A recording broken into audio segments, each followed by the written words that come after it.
mukmin profesional pada hari ini. Apa yang kita nak kongsikan? Ustaz, silakan. Assalamualaikum warahmatullahi taala wabarakatuh. Waalaikumsalam. Alhamdulillahillazi hadana li hadza wa ma kunna linahtadiya laula an hadanallah. Wassalatu wassalamu ala Rasulillah wa ala alihi wa sahbihi wa wala. Yang dihormati Puan Ni, saya. Seterusnya kepada para pendengar Radio Aikim yang dimuliakan sekalian. Alhamdulillah, syukur kepada Allah Subhanahu Wa Taala kerana pada petang ini insya-Allah kita berada dalam suasana yang baik ini ya. Alhamdulillah. Iaitu dalam suasana kita mencari ilmu. Kerana ilmu hakikatnya untuk sampai kita kepada kebenaran. Dan kebenaran akan menyampaikan kita kepada kebahagiaan. Barang siapa yang mencari kebenaran, dia akan bertemu dengan kebahagiaan. Jadi pada petang ini kita akan menyambung terus apa yang telah kita perbincangkan pada minggu-minggu sebelumnya. Masih lagi dalam tajuk ataupun dalam kerangka apakah tujuan hidup manusia yang perlu difahami, dihayati dan dilaksanakan, iaitu misi ataupun tujuan hidup kita yang tepat dan jelas. Pada petang ini saya ingin memfokuskan satu tajuk, iaitu memburu keikhlasan ataupun mencari keikhlasan. Selalunya kita bila bercakap tentang keikhlasan ni, kita tidak memburu tetapi kita menunggu. Kita tidak mencari tetapi kita menanti untuk ikhlas. Tapi mudah-mudahan dengan perbincangan pada petang ini, dengan doa tuan-tuan, puan-puan, para pendengar semua, insya-Allah kita dapat memperjelaskan apa yang dimaksudkan dengan keikhlasan dan bagaimanakah kita memburu ataupun mencari keikhlasan itu. Ikhlas itu daripada perkataan khalis, artinya suci murni. Ya. Maksudnya dalam hati orang yang ikhlas itu tidak ada apa-apa kecuali mengharap keredaan dan juga keampunan daripada Allah Subhanahu Wa Taala. Jadi bila kata-kata seorang itu hatinya ikhlas, tak ada apa-apa kecuali yang diharapkan sesuatu yang suci dan murni, iaitu keredaan dan keampunan Allah. Sebab itu ikhlas juga disinonimkan dengan khalas. Khalas tu tak ada apa yang tinggal ya. Kalau dalam bahasa Kelantannya tak ada stabuk lah. Tak ada apa-apa dah ya. Dalam hati seorang tu tak ada apa-apa kecuali dia mengharapkan keredaan Allah, bukan penghargaan manusia. Mengapa ikhlas itu begitu penting? Kenapa ikhlas ni suatu yang penting?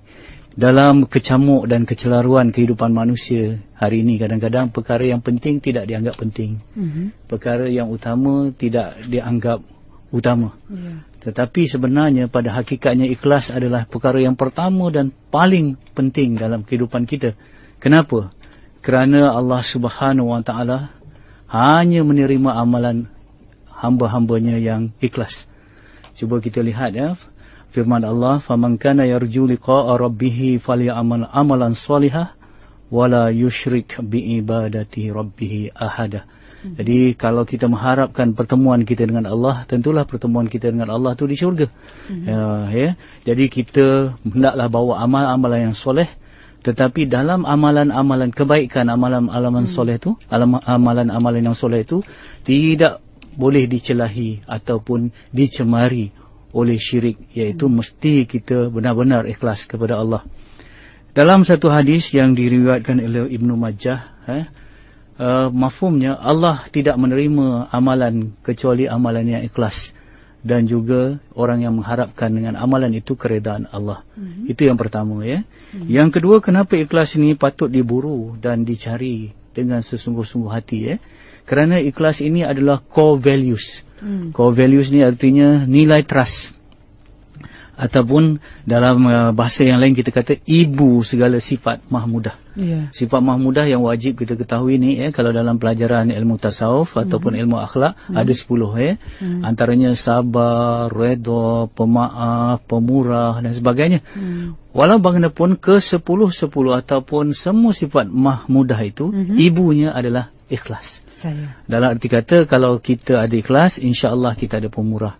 Kalau kita ada sifat ikhlas, insya-Allah kita ada sabar, redha, pemaaf dan sebagainya. Jadi seperti mana ikhlas menjadi ibu kepada sifat mahmudah, begitu juga ego menjadi ibu kepada sifat mazmumah. Ya, kalau ada ego, semua adalah datang pemarah, datang hasad, datang dengki, ya, datang kedekut dan sebagainya. Jadi kita nak miliki betul-betul sifat ikhlas ini, kerana ikhlas ini membawa kepada qalbun salim ataupun hati yang sejahtera. Hati yang menjadi penilaian Allah bukan saja di akhirat tetapi di dunia ini, ya. Begitu. Itu yang kedua. Yang ketiga, kenapa ikhlas ni penting dalam kehidupan kita? Kerana ikhlas inilah antivirus. Orang kata, sekarang ni sebut antivirus, kita tengok Kaspersky, kita tengok, ya. Tetapi ini virus dalam hati kita ialah godaan daripada syaitan. Jadi, kalau kita ada ikhlas, insya-Allah itulah yang menjadi pendinding ataupun pelindung daripada kita, dari kita untuk tidak digoda oleh syaitan laknatullah. Sebab itu Allah Subhanahu Wa Taala telah tegaskan di dalam surah Al-Sad, iaitu dalam surah dalam ayat yang ke-83, ke-82, maksudnya semua boleh disesatkan illa ibadaka minhumul mukhlasin, boleh disesatkan oleh semua manusia yang ada kekuatan, ada kekayaan, ada apa-apa semua, boleh disesatkan oleh syaitan. Tetapi yang tidak boleh disesatkan oleh syaitan illa mukhlasin, iaitu orang-orang yang ikhlas. Kerana apa? Orang yang ikhlas ni nanti orang yang akan disayangi oleh Allah Subhanahu Wa Taala. Kalau Allah sayang seseorang tu, Allah akan bagi kepada keikhlasan, ya. Kalau suami sayang pada isteri, apa tandanya? Kalau kata belikan hadiah, menghargainya, sebagainya. Tetapi apakah petanda, indikator yang Allah sayangkan hambanya? Ini, ya, kita kena sebab kasih sayang Allah tu artinya segala-galanya, berharga daripada segala-gala kasih sayang makhluk.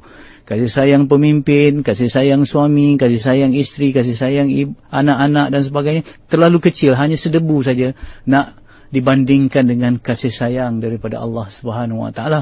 Dan tanda kasih sayang daripada Allah Subhanahu Wa Taala ialah Allah beri seorang tu ikhlas. Kalau Allah Subhanahu Wa Taala berikan seorang tu harta ni, belum tentu Allah sayang. Kerana harta Allah berikan kepada Nabi Sulaiman yang Allah sayang, tetapi harta juga Allah beri kepada Qarun yang Allah benci. Jadi kalau kita dapat harta, dapat bonus ke, dapat pelaburan sekarang ni, orang kata ASB tinggi, belum tentu lagi Allah sayang. Kerana harta Allah bagi kepada Nabi Sulaiman yang Allah sayang, harta juga Allah bagi kepada Qarun yang Allah benci. Jadi kalau kita dapat harta, jangan confident, jangan yakin bahawa kita ni Allah sayang. Na'udzubillah, Islam tidak anti harta, tetapi kita kena takut apakah harta yang kita dapat tu seperti mana Qarun menerima harta, menyebabkan lalai dan alpa, Begitu juga kalau Allah Subhanahu Wa Taala beri kita kuasa, pangkat ke, naik pangkat ke, bagi kekuasaan bagi kita dan sebagainya, belum tentu Allah sayang. Kerana kuasa Allah beri kepada Namrud, kepada Fir'aun yang Allah benci, walaupun kuasa juga Allah berikan kepada Nabi Muhammad, Nabi Sulaiman yang Allah sayang. Jadi kita takut juga kalau kita dapat kuasa, mudah-mudahan orang yang naik pangkat, ada amanah untuk dia beribadah. Islam tidak anti pangkat dan darjat, tetapi kita kena takut bahawa pangkat itu menjadikan satu ujian kepada kita. Belum tentu Allah sayang kalau kita dapat pangkat dan harta. Kenapa ikhlas itu penting lagi? Kalau kita bincangkan dalam orang kata tadi, kita lihat di sudut agama, tetapi kita lihat di sudut motivasinya ataupun dalam soal kehidupan yang biasa, ikhlas itu sinonim dengan bebas. Ikhlas itu bebas, dan bebas itu kebahagiaan. Mengapa saya kata ikhlas itu bebas? Ikhlas itu bebas kerana orang yang ikhlas hanya ada satu Tuhan saja untuk disembah, untuk ditaatinya, untuk menjadi Rabb dan ilahnya dalam kehidupan dia. Tetapi orang yang tidak ikhlas, banyak Tuhan-Tuhan kecil dalam hidup dia. Dalam Tuhan-Tuhan kecil dia, maksudnya yang dia nak pamerkan amalannya. Sebab itu dikatakan syirik kecil, syirik khafi, syirik yang tersembunyi. Kalau dalam amalan kita itu, kita nak menunjuk kepada manusia, iaitu orang yang tidak ikhlas. Yang dikatakan riya, yang dikatakan ujub, yang dikatakan sum'ah. Jadi sebab itu kalau kita ikhlas, kita bebas kerana ada satu Tuhan saja dalam hidup kita. Tetapi kalau kita tak ikhlas, banyak Tuhan-Tuhan kecil yang menyebabkan kita selalu terbelenggu dan terpenjara dalam kehidupan yang bebas ini. Saya teringat satu kata-kata daripada tulisan yang dinukilkan oleh Dr. Yusuf Al-Qaradawi, iaitu masalah manusia, kata ulama ini, masalah manusia bukan manusia tidak ada Tuhan, tetapi masalah manusia ialah terlalu banyak Tuhan. Terlalu banyak Tuhan yang menyebabkan berlaku bermacam-macam konflik dalam jiwanya. Dan saya teringat juga ada satu figur yang berjaya. Bila orang tanya dia, apa rahsia kejayaan? Dia kata, saya tak tahu rahsia kejayaan, tetapi saya tahu rahsia kegagalan. Apa dia rahsia kegagalan? Ialah apabila kita cuba mengambil hati, menyukakan semua orang. Kita nak ambil hati orang ni, nak ambil hati orang tu, di sana, di sini dan sebagainya. Akhirnya semua orang akan benci pada kita. Tetapi orang yang ikhlas, dia tidak tersiksa, dia tidak serba salah, dia tidak keliru dan celaru dalam hidupnya. Contoh orang yang tidak ikhlas, macam mana dia celaru, macam mana dia tersiksa dalam hidupnya. Contoh nak pakai baju pagi ni, nak pergi bekerja lah katakan, buka almari baju, tengok baju tu banyak, setengah orang banyak, pakai baju A, saya suka, suami suka, tapi bos tak apa suka, pindah baju B. Saya suka, bos suka, tapi suami tak suka, pindah C. Saya suka, bos suka, tapi macam-macam jadi beralih. Nak buat keputusan pun payah. Bila kita nak buat keputusan pun payah dalam kehidupan ini, selalunya kita akan terperangkap dengan pelbagai konflik untuk bertindak. Jadi, tetapi alangkah indahnya kalau seorang yang ikhlas ni, dia buka bajunya, pakaian ni yang pertama menutup aurat, bersih, dan sebagainya, dia terus pakai. Yang dia fikirkan ialah apa Allah kata, bukan apa manusia kata. Jadi, apabila kita memburu cinta Allah, apabila kita memburu keikhlasan, iaitu keredaan Allah, cuba kita lihat dalam hadis yang panjang, bila Allah Subhanahu Wa Taala mencintai seseorang, malaikat Jibril akan diutuskan untuk berkata kepada semua makhluk, Allah telah mencintai orang itu, kamu semua hendaklah mencintai orang itu. Artinya apa ni? Cinta Allah ialah sumber cinta semua dan segala. Sekali lagi saya ulangkan, cinta kepada Allah ialah sumber cinta segala dan semua. Maksudnya apabila kita memburu cinta Allah, memburu keikhlasan, orang-orang lain, makhluk-makhluk lain akan mencintai kita. Ini yang paling penting. Inilah yang dikatakan orang yang ikhlas. Okey, sekarang saya ingin menjawab persoalan yang telah ditujukan pada saya minggu yang lepas. Dalam keikhlasan ni ada dua kecenderungan Ada kecenderungan, kefahaman ataupun dua bentuk pemikiran. Pemikiran yang pertama yang katakan kita ikhlas dulu, baru kerja kita baik. Yang pertama ni lah. Yang kedua, kita kerja baik-baik dulu, barulah kita ikhlas. Jadi yang mana di antaranya dua pandangan ini yang menepati tajuk kita pada petang ini, iaitu memburu ikhlas. Ikhlas Allah Subhanahu Wa Taala berikan kepada orang yang Allah sayang. Jadi kalau kita nak tanya siapa yang paling Allah sayang di dunia ini, siapa jawabnya tentulah Habibullah, kekasih Allah Rasulullah sallallahu alaihi wasallam. Jadi kalau kita nak mendapat kasih sayang Allah, supaya dengannya Allah beri ikhlas, kita kena tanyalah Rasulullah.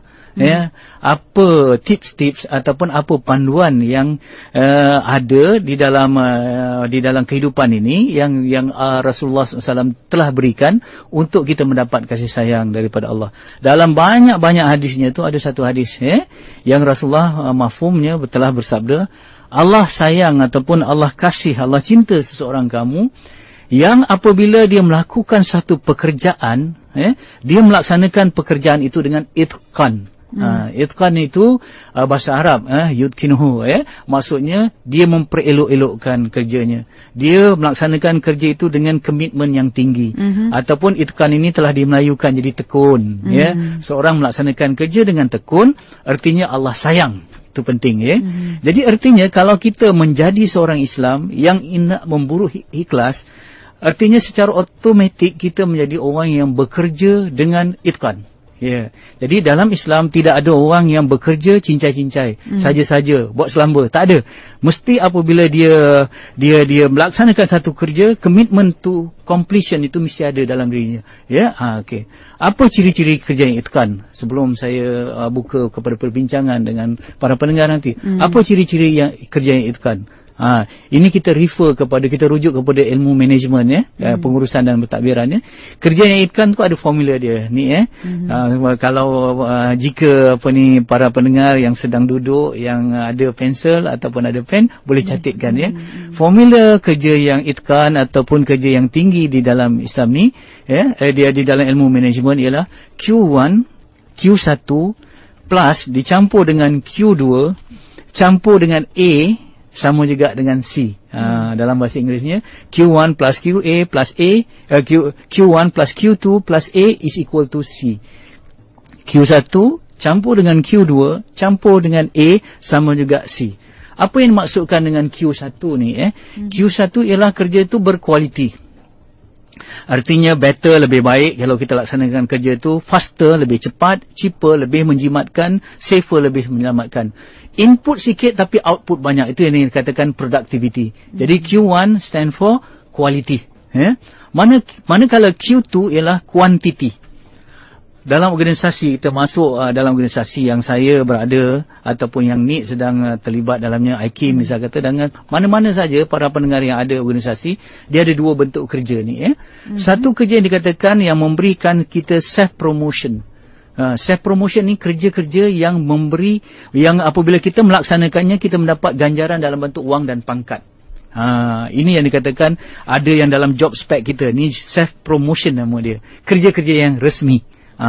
Kita dulu masuk, tanda tangan, kita kerja, ni job spec kita A, B, C, ni job spec kita. Ini kerja yang ada self-promotion.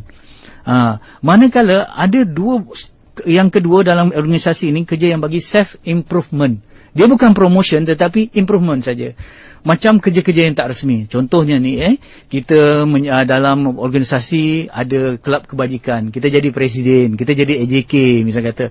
Yang mana itu tak ada gaji. Tak ada pangkat yang dijanjikan bagi mereka yang bagi kerja self-improvement. Ataupun kita nampak orang susah dalam organisasi kita, kita tolong. Kita ziarah orang yang sakit, yang kematian kita uruskan. Ini bagi self-promotion. Artinya, kalau orang tu nak memburu ikhlas, yang dikatakan kerja yang itqan itu, bukan saja kerja yang resmi Q1, tetapi kerja yang Q2 pun dia buat. Bukan saja Q2 dia buat, tetapi kerja yang self-improvement pun dia buat. Kerja yang self-promotion pun dia buat. Campur dengan yang ketiga ialah A. A apa dia? A adalah akhlak, attitude ataupun adab ketika kita melaksanakan kerja. Contohnya ni saya selalu katakan kita ni bukan Robocop. Kalau kita bekerja, kita ada bukan high tech saja tetapi kita ada high touch. Macam ni ketika melaksanakan kerja dan sebagainya, kita bukan saja berpandu-pandu job spec kita, tetapi macam mana kita misal kata greeting seorang, bagi salam, senyum simpul kita, muka manis, sentiasa amalkan budi bicara, mengatasi disiplin kita, adab, akhlak, dan macam mana kita meraihkan orang ketika kita bekerja. Ini dikatakan A, adab. Is equal to Q1 campur dengan Q2 campur dengan A is equal sama dengan C. C itu adalah compensation ataupun pampasan. Jadi kalau kita bekerja, ada Q1-nya, ada Q2-nya, campur dengan A-nya, kita layak mendapat pampasan daripada majikan. Selalunya, orang yang bekerja, ada ketiga-tiga ciri ni, dia naik pangkat, dia dapat gaji yang tinggi. Tetapi ingat dalam kerja sebagai ibadah, kita katakan, God is our, quote-unquote, CEO. Kita bukan untuk bekerja untuk majikan, tetapi kita bekerja untuk Tuhan. Kerja itu satu ibadah. Dan Allah Subhanahu Wa Taala nak memberi satu pampasan yang lebih tinggi lagi daripada pangkat, lebih tinggi lagi daripada bonus, daripada gaji dan sebagainya. Itu yang dikatakan pampasan daripada Allah, itu yang dikatakan ikhlas. Jadi kesimpulannya sebelum saya menyerahkan kepada Nik balik ialah kesimpulannya dalam memburu ikhlas, kita naklah bekerja dengan baik dulu. InsyaAllah baru kita ikhlas. Jangan tunggu kita nak ikhlas dulu baru kita nak jadi baik.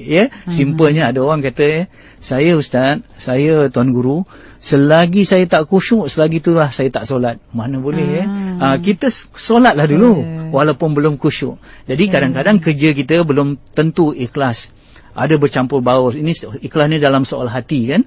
Hati ni berbolak-balik. Kadang okey, kadang tak okey. Tetapi apakah kita tunggu sempurna betul-betul ikhlas baru kita nak jadi kerja kita jadi baik? Jangan begitu. Pesan saya untuk diri saya dan juga untuk anda semua di luar sana ialah kita benar-benar melaksanakan kerja kita dengan kualiti, dengan kuantiti dan kita jaga adabnya, insya-Allah mudah-mudahan kita akan diberi keikhlasan. Itu yang dikatakan kita memburu ikhlas. Kita bukan menunggu ikhlas, kita mencari ikhlas tetapi bukan kita menanti untuk ikhlas. Itulah sekedarnya ni sebagai permulaan. Yang paling penting buat dulu Ustaz ya. Buat dulu. Buat dulu.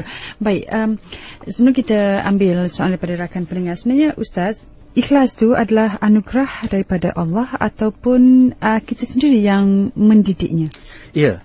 Dia dua-dua ni dia kata saya tak katakan yang kerja baik dulu baru ikhlas, itu satu-satunya yang benar. Tetapi kita ikhlas dulu baru kerja baik pun betul, sebab inna a'malu binniyah ya. Amal itu sesungguhnya bermula dengan niat ya. Jadi kita usahakan dua-dua sekali. Di samping ikhlas itu satu anugerah daripada Allah. Anugerah daripada Allah. Bila Allah sayang pada seorang tu, Allah akan bagi ikhlas. Tetapi Allah Subhanahu Wa Taala nak bagi sesuatu, dia kena menempuh sebabnya. Yang dikata wajalnakum likulli syai'in sababa. Ya, bila Allah nak jadikan sesuatu ada sebab-sebabnya. Jadi Allah akan beri kepada kita, kurniakan kita ikhlas, tetapi kita sebagai hamba kita melaksanakan kerja tu dengan baik, itu tugas kita. Insya-Allah yang kata saya selalu katakan, takdir daripada Allah, takdir daripada manusia. Tetapi kalau kita takdirkan dengan sebaik-baiknya, insya-Allah takdir daripada Allah akan baik juga. Ini yang kita kena jaga ya ni Jangan kita cuba menanti kalau Allah tak bagi ikhlas macam mana saya nak buat. Kita jangan begitu ya. Sepatutnya kita memburu, kita mencari, jangan menanti dan jangan menunggu untuk ikhlas. Baik, kita bersama dengan pemanggil kita di waktu ini. Hello, Assalamualaikum. Siapa di sana? Waalaikumsalam. Ya, siapa di sana kod dara kita? Hello. Ya, kod dara kita, siapa di sana? Bersama dengan pemanggil kita berikutnya. Hello, Assalamualaikum. Siapa di sana? Waalaikumsalam warahmatullahi. Umi Yaakob Melaka ni. Ya, Encik Mak Yaakob. Sila teruskan dengan soalan. Assalamualaikum Ustaz. Waalaikumsalam. Lama dah tak manggil ya. Lama. Ramai main busy katnya. Ya, Ustaz nak tanya. Adakah tingkatan ikhlas pertama? Kedua, ada pendapat mengatakan kalau kita buat sesuatu memang kerana Allah dan mengharapkan pahala, tidak ikhlas. Minta Ustaz jelaskan Baik, terima kasih. Okey, waalaikumsalam. Okey, teruskan. Hello, Assalamualaikum. Minta tutup radio seketika. Hello, Assalamualaikum. Siapa di sana? Waalaikumsalam. Ya, kod dara kita, siapa di sana? Saya Ahmad daripada Johor Bahru. Cik Ahmad, teruskan dengan soalan.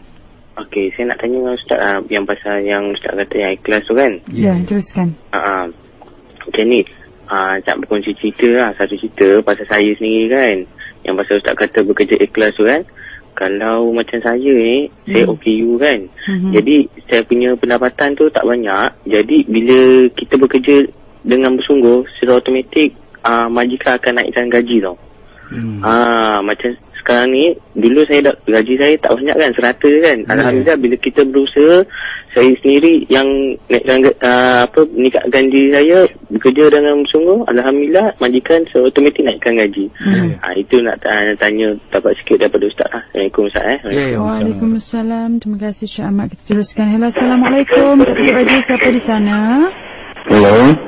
Minta tutup radio, siapa di sana? Waalaikumsalam. Siapa di sana?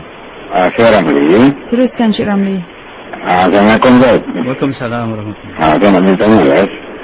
Kalau kita beri satu barang ke orang, satu ketika dulu dengan niat ikhlas waktu tu. Waktu tu niat ikhlas lah. Ataupun menolong kerja ladang ke, tanpa upah, tanpa banyak, ikhlas hari tu. Ya. Tetapi selang 2-3 tahun macam ada perbezaan pendapat ke, berselisih faham ke, ini harus letak mula hati kan. Jadi waktu kita gerak, Allah, kalau kita bagi dulu lebih macam-macam kan. Ya. Jadi apa ulasan Ustaz tu? Dapat pahala ke? Ataupun itu saja ulasan Ustaz. Terima kasih banyak Cik Ramli. Waalaikumsalam. Okey, kita teruskan. Hello, Assalamualaikum. Waalaikumsalam warahmatullahi. Siapa di sana? Saya Ishak. Encik Ishak, teruskan dengan soalan. Terima kasih. Assalamualaikum Ustaz. Waalaikumsalam warahmatullahi. Tanya Ustaz ni. Ya. Kita bagi dengan ikhlas lah kan Ustaz kan? Ya. Tapi teringat lagi pasal apa kita bagi dalam esok lusa tu kita teringat kan? Teringat. Ada teringat juga macam mana ni. Baik, terima kasih. Ada kata terima ibadat Betul kita tu. Baik, terima kasih. Ustaz akan jawab 4 soalan daripada rakan dengan kita, silakan. Pertamanya ialah masalah ikhlas ini memang satu cabaran untuk kita. Sebab itu Allah Subhanahu Wa Taala sendiri dalam sebuah hadis yang panjang menegaskan bahawa ikhlas itu rahsia dalam rahsiaku, sebahagian daripada rahsia Allah. Malaikat dan juga yang mencatat amal pun tidak tahu hakikat ikhlas sebenarnya, sebab itu apabila kita kata rahsia Allah tu terlalu tersirat sifatnya, tetapi apa yang kita cuba ialah kita cuba mujahadah diri kita supaya benar-benar ikhlas. Contohnya kita takkan tahu ikhlas orang. Orang kita tak tahu ikhlas. Bukan saja kita tak tahu ikhlas orang lain, tetapi ikhlas hati kita pun kita tak tahu. Contohnya masa saya bercakap ni, apakah saya ikhlas kerana Allah? Dan anda yang mendengar, apakah ikhlas juga kerana Allah? Jadi apabila kita tidak tahu keikhlasan dalam hati kita sendiri, apatah lagi kita nak menebak ataupun meneka keikhlasan hati orang. Jadi saya ingin pesan pada diri saya dan juga orang, tak bolehlah kita kata saya tengok muka dia pun saya tahu orang ni memang tak ikhlas. Tak boleh, sebab apa, kita sendiri kita tak tahu apakah kita ikhlas atau tidak. Jawapan kepada Cik Mak Yaakob tadi, yang pertama tentang tingkatan-tingkatan ikhlas. Ikhlas tu ada tingkatan-tingkatannya. Tingkatan kita yang kata muslim, mukmin, muqarrabin, ada tinggi-tinggi. Yang kita hendak itu yang paling tinggilah, tetapi apa yang saya nak tegaskan ialah apabila kita beramal untuk mendapat pahala dan untuk mendapat syurga Allah dan bebas daripada neraka Allah, itu tidak menyejaskan keikhlasan kita. Itu tidak. Yang dikatakan kita mengharapkan keridaan Allah, soal pahala, soal dosa, syurga dan neraka ini kita tidak mengharap. Tak boleh macam tu. Sebab apa? Allah Subhanahu Wa Taala dah tegaskan di dalam Al-Quran, syurga ini tempat yang baik, yang perlu kita jadikan ultimate goal kita. Bahkan kalau kita berdoa, diminta kita berdoa untuk mendapat syurga yang tinggi, itu syurga Firdaus. Jadi tak salah kita beribadah untuk mendapat syurga Allah, tidak salah. Dan untuk kita menghindarkan daripada neraka Allah.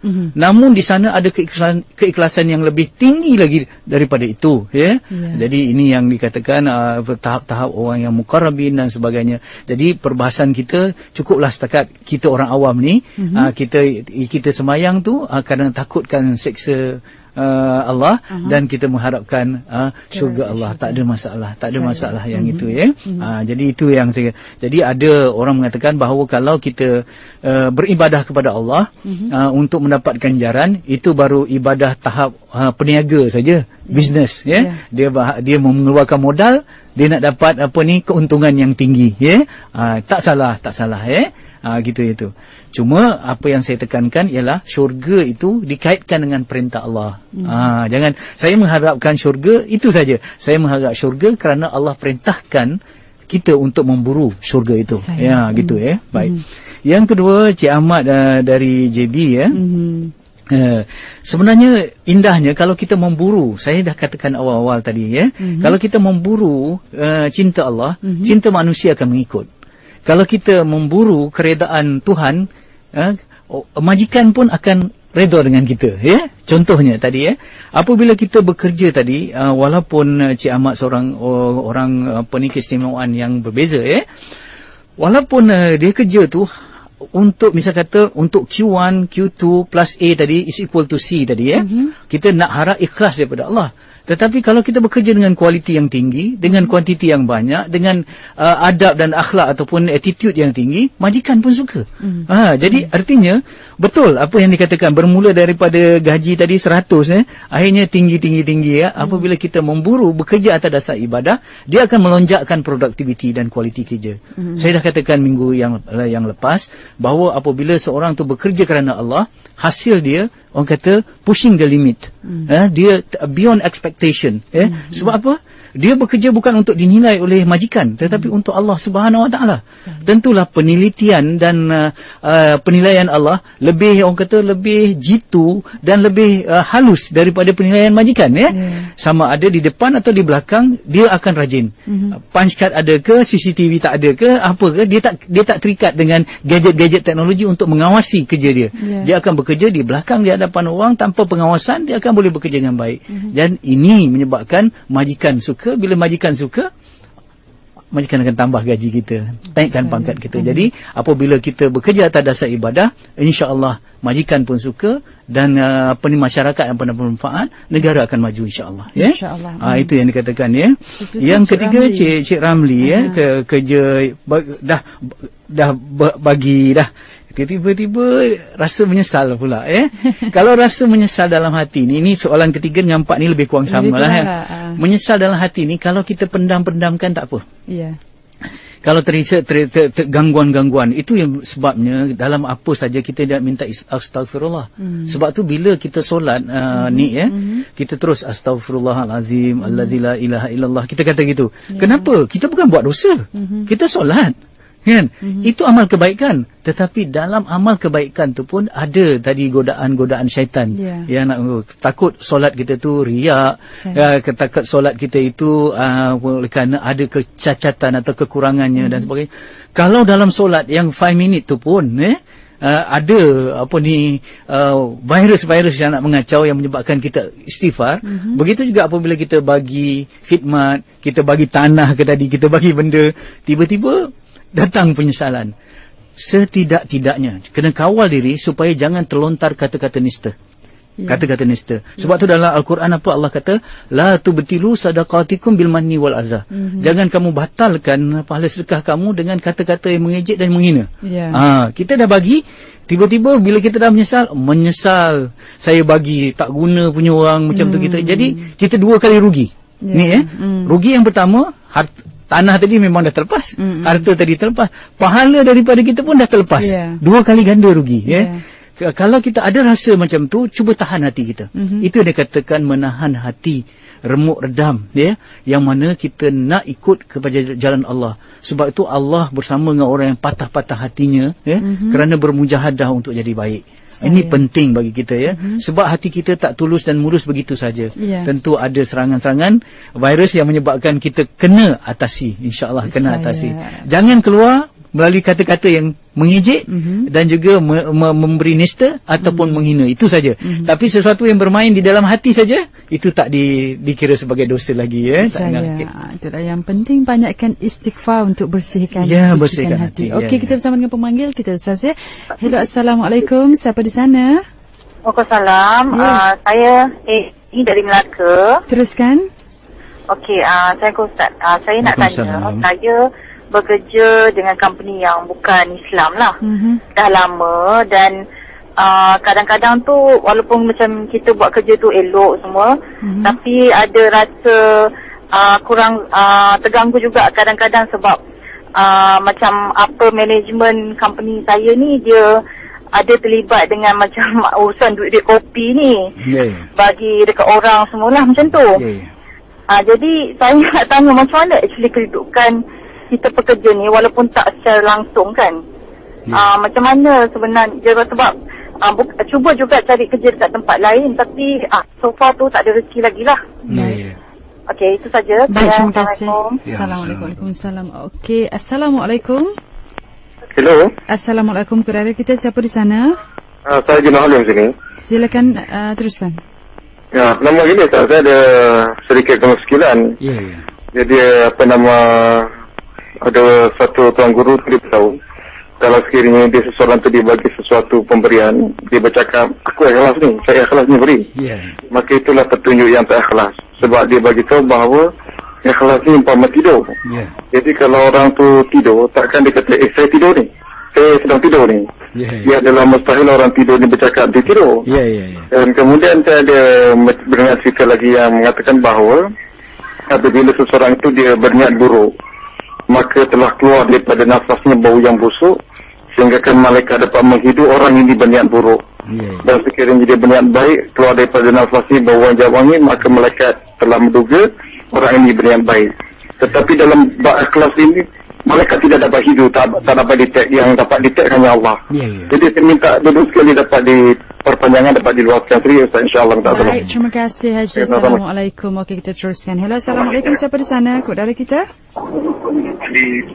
Assalamualaikum, siapa di sana? Kod dari kita? Hello, Assalamualaikum. Waalaikumsalam warahmatullahi. Siapa di sana? Nama saya Rafi. Teruskan, Cik Rafi. Okey, nama saya Rafi, ya. Ya, Rafi, teruskan. Okey, Ustaz, saya nak tanya. Saya buat komputer software. Komputer software. Lepas tu ada macam student daripada universiti yang kadang dia minta saya buat projek tu. Ya. Hello? Projek untuk kursus dia lah ya. Dia punya final year. Ya, teruskan. Encik Rafiq tolong buatkan untuk saya tak ada masa ataupun baik. macam alasan lah. So macam mana hukum dia, Ustaz? Baik, terima kasih. Saya jawabkan. Ya, saya dengar di radio ya, Encik Rafiq. Assalamualaikum. Baik. Kita ambil satu lagi. Halo, Assalamualaikum. Assalamualaikum. Ya, teruskan. Siapa di sana? Abi Yahya. Silakan. Okey. Assalamualaikum Ustaz Barul. Waalaikumsalam warahmatullahi. Yahya Sadikun. Ya, sahabat saya. Okey. Satu perkara yang mungkin kita kena perhatikan lah. Jadi, perkara yang kita boleh ataupun perkara yang boleh membatalkan ataupun memusnahkan ikhlas tu. Baik, terima kasih. Mungkin ada beberapa juga tolong jelaskan. Saya baik, Assalamualaikum. Waalaikumsalam warahmatullahi. Sementara itu saya juga nak kongsi ada Facebook ya. Message daripada rakan Facebook kita juga Ustaz ya, yang rata-ratanya bercakap juga bertanyakan tentang soal macam mana nak kekalkan hati supaya sentiasa ikhlas dalam pekerjaan ya. Kadang-kadang katanya susah nak kekalkan perasaan ikhlas tu. Daripada Hasnah Nur Hidayah juga ada persoalan yang sama, katanya berhasrat nak berhenti kerja dari sebuah syarikat kerana ada perancangan yang lebih baik. Perlukah kita memikirkan perasaan majikan atau dan juga timnya ya dalam melaksanakan tugasan.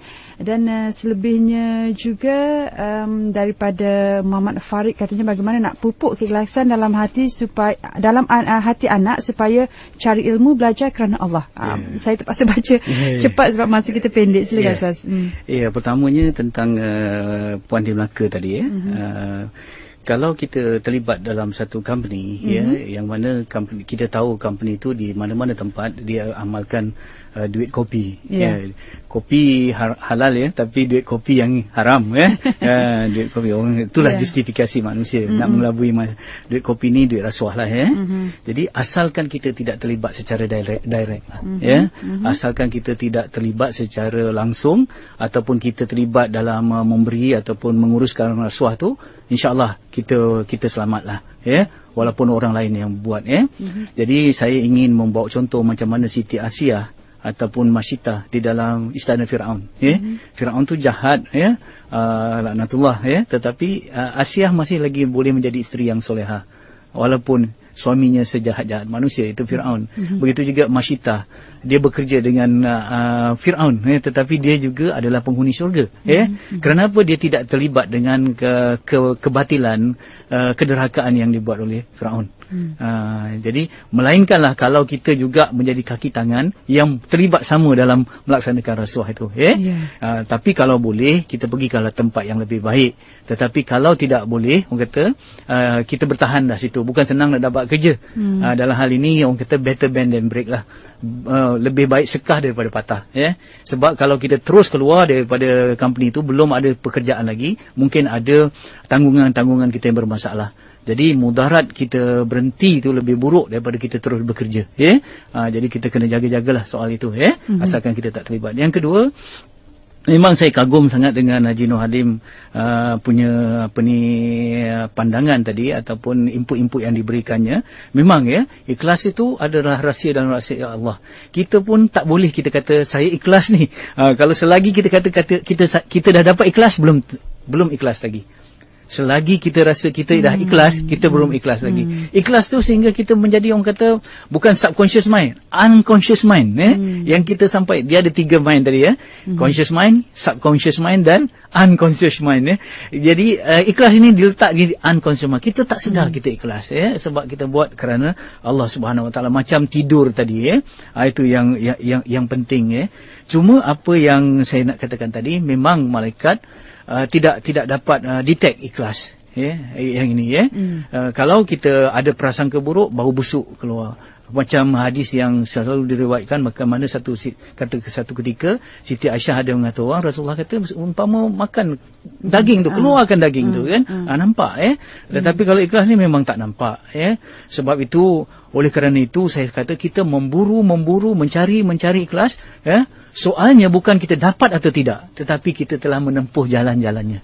Itu penting ni sebab itu kata ikhlas ni sampai bila kita nak ikhlas? Sampai bila-bila kita merasakan kita tak ikhlas dan terus memburu ikhlas. Itu artinya kita boleh mencapai ikhlas. Tetapi kalau kita dah ikhlas dah, stop, artinya kita belum ikhlas. Kita terus memburu. Itu yang dikatakan, orang kata never ending lah tidak ada pengakhirannya.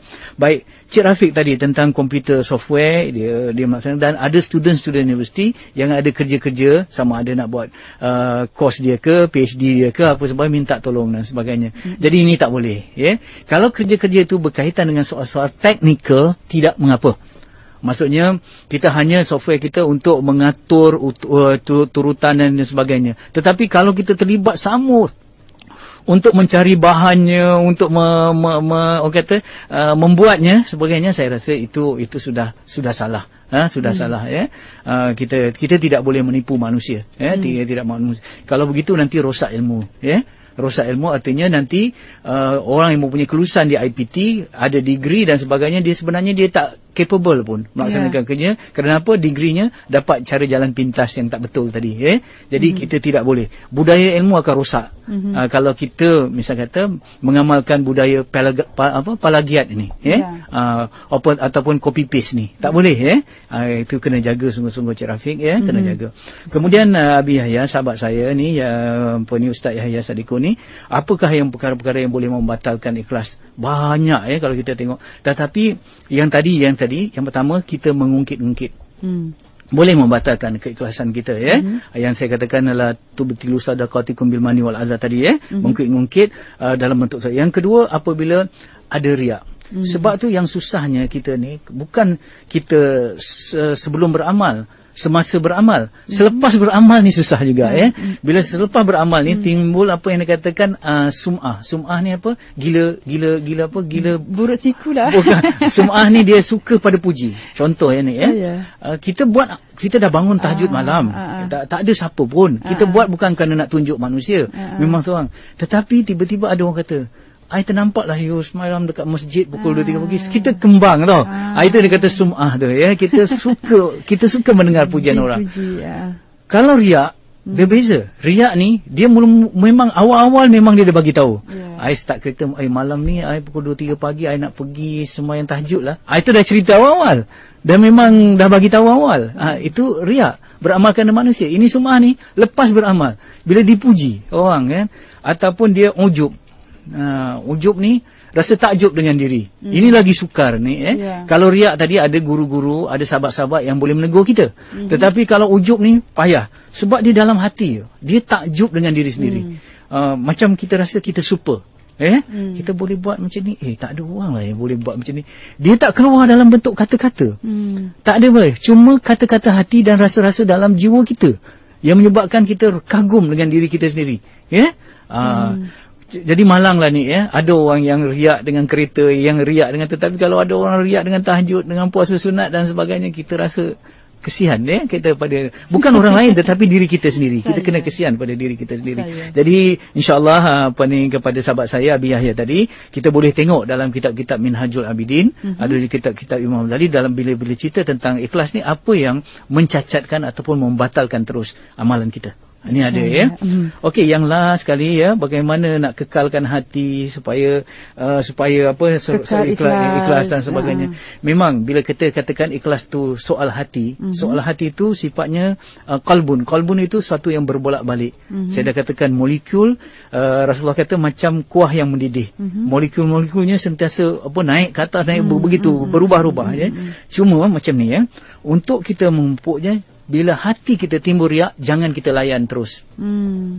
Misal kata dia serang kita, kita tepis. Dia datang lagi macam lalat lah, kita tepis. Kita menepis begitu je lah. Jangan bila lalat tu datang, saya contoh yang tak ikhlas tu, dia datang, rasa riak, rasa ujub tu datang, duduk situ hinggap pada kita biarkan, kita selesa, kita seronok, kita layan lagi dan sebagainya. Itu menyebabkan gugur langsung. Tetapi kalau dia datang, kita tepis, dia pergi, kemudian nanti dia datang lagi, kita tepis, itu yang dikatakan mujahadah kita dengan Allah, supaya kita terus berkekalan dalam bermujahadah. Hujungnya nanti pasti Allah bagi ikhlas. Sebab apa? Allah dah berjanji, wallazina jahadu fina lanahdiyannahum subulana, ya. Barang siapa yang bersungguh-sungguh di jalan kami, insya-Allah Allah akan tunjukkan jalan-jalan kami. Jalan-jalan dia. Itulah yang dikatakan ikhlas tadi, insya-Allah, mudah-mudahan. Insya-Allah. Artinya berterusan, terus memburu, terus mencari, ya. Insya-Allah terus memburu dan mendapatkannya.